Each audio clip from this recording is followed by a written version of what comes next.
Tidya, may naghahanap sa isang labas. Tidya. Tidya. Tidya. Ay, Sobrang busy mo po ata. Wala namang pasok. busy. Wala kasing pasok ulit bukas eh. Na-cancel na naman. Suspended na naman yung dahil din sa bagyo. Tsaka diba, signal number 1 tayo. So, wala ulit pasok bukas. Hindi ko naman ma-attempt yung mga bata na na walang ginagawa. Hindi totoo yan. Bola lang yan. Sayang din kasi yung araw at saka yung oras kaysa doon nasa bahay sila. So, habang nasa bahay sila, pwede sila mag-aral ng pinaka-topic namin or ng lesson namin para hindi masayang yung panahon. Pwede na! Alam mo na, at saka sayang yung pinapasweldo ng gobyerno, di ba? Kahit walang pasok, sinusweldo tayo. So, ayun.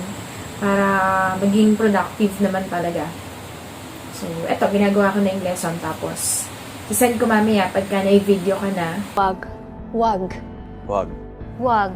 Wag. Wag. Huwag mong subukan. Masisira ang buhay mo.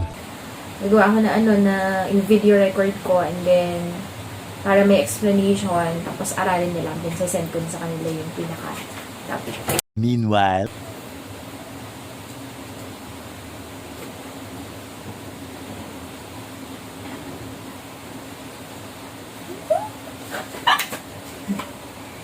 Yan na! Yes! Cancel ang klase bukas! Cancel ang klase! Sana all. Nakakapag-Netflix na ulit. Magdamag. Late na naman ang tulog. Sarap!